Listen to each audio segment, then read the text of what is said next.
Morning, guys. It is Monday. I'm heading into the warehouse, but first I got to stop and get some boxes because I'm running pretty low. I've got like 20 orders to ship, and I have to ship this hat to Mr. Tennessee Picker.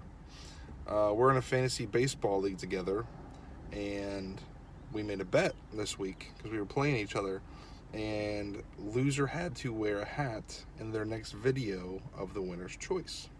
So I'm sending him one of my most prized possessions, my Cincinnati Reds hat. I have no hair, you can see why I always wear a hat, but luckily I have a backup, so I won't go without my Reds hat while Kevin's wearing his. So be on the lookout. Check out Tennessee Picker. He should be wearing a Cincinnati Reds hat in an upcoming video. That should fit the hat nicely. What else we got in here?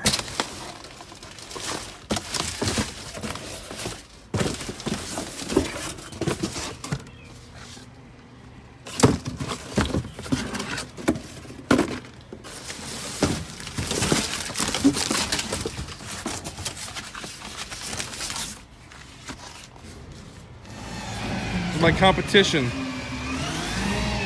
Had a really good weekend of sales. Got a lot of all this stuff's going out today. Of those video games that I got, I've already sold the Mega Man X in a box. I got 80 for that, I think. Sold the Super Mario RPG with the manual at 70.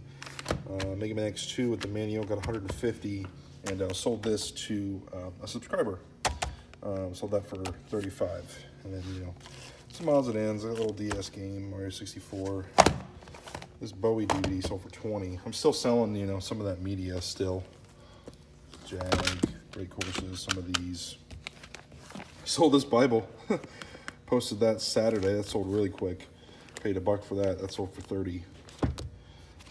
Sold this nice glove. Some more media, and some of the Cindy Crawford stuff already. These sold for 35 each, and these sold for like 10 or 11 each. We've been using these big umbrella lights pretty much since we started the business. And they've been good, but I really don't like these stands down here. They take up space, and it makes it harder to work, and they're not ideal.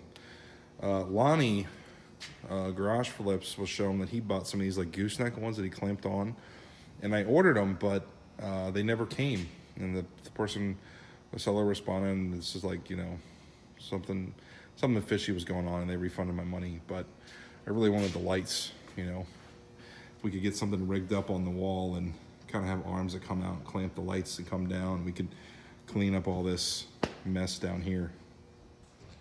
What kind of lighting setup do you guys use? Let me know in the comments. I'm curious, because we got to change this. Wait a minute. That's a punch. That's all he does.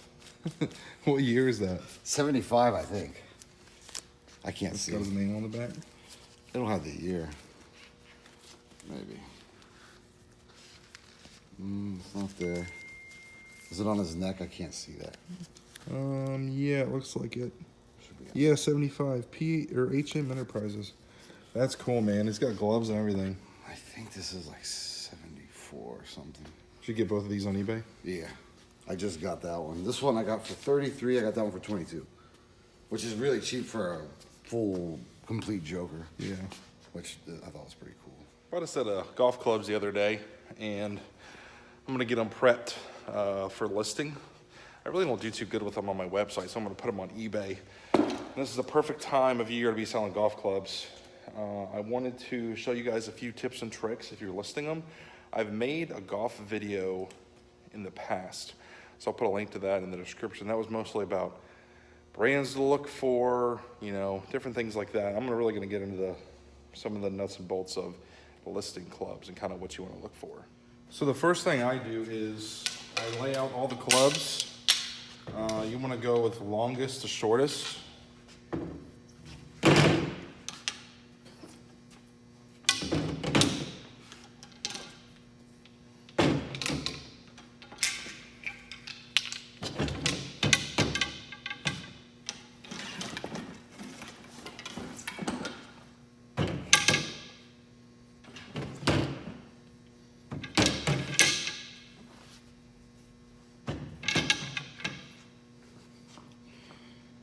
reason I do this is so that you can see if all the clubs are the length they should be, okay? So we've got, in order, 3, 4, 5, 6, 7, 8, 9, pitching wedge, gap wedge, sand wedge.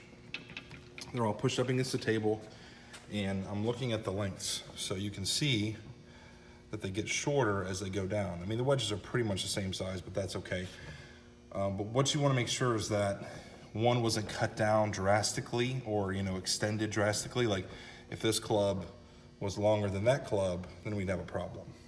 So that's kind of the first thing I always check for.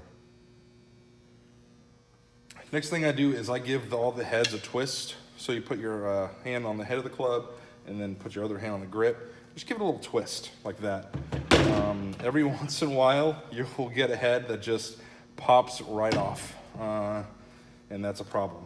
It can be reattached, just not very easily, but the reason you do this is so that you don't sell a set and then the buyer gets them, goes and plays with them, and the head goes flying, you know, down the fairway. You don't want that.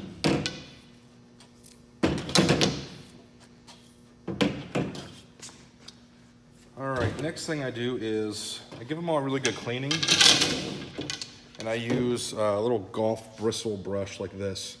I like these because it gets into the grooves of the clubs really well. You can find these just about anywhere, you know, Walmart, sporting goods stores, pretty much anywhere has them. But yeah, you can see these clubs get pretty gross and dirty. You just want to give them a good cleaning. All right, clubs are clean and we are ready to list them. All right, we want to look over the clubs a little bit to get some information. So right on the shaft, I'm lucky because these are graphite, so it's going to say, you know, right on it. 75 R flex. 75 is the weight of it, so 75 grams. You don't have to put grams, you can just put 75 and people understand what you're talking about. The R flex is a regular flex, and Titleist made the shafts too, so that'll be good to put in there. This one had some of the labels from the guy that owned it with his information, so I'm going to take all those off of there. Make sure you always look over the grips. These have a little bit of wear, but not much. Like, it's not crumbling off in my hand or anything like that. I think these are ready to play. So that's probably how I will advertise them. You always want to kind of look at the hosels too. So like this one's got a little bit of damage. So I want to take some pictures of that. This one looks like it's cracking just a tiny bit. It's not a huge deal. I mean, you still play with them, but not too bad. It's also good to look at the serial numbers too on the heads. Not every maker has serial numbers, but Ping does. I know most Titleists do. And if those all match, that's a good selling point. Just to point out. It doesn't look like they do though. I think this wedge is different because they probably added that on later on down the road. When it comes to photographing golf clubs, they're pretty difficult because they're long and they're awkward, and you want to get a lot of different angles. So like, you know, it's good to get a shot of like the cavity showing. Cavity is that, you know, that big gap in the club, and then afterwards I like to flip them over and show all the faces and get close-ups of the faces. That's probably what golfers are most concerned about with condition is the face of the club. That's it for this video, guys. Thanks for watching. If you have any other tips and tricks about listing golf clubs on eBay, put them in the comments below. I'd love to hear them. Always wanting to learn new stuff.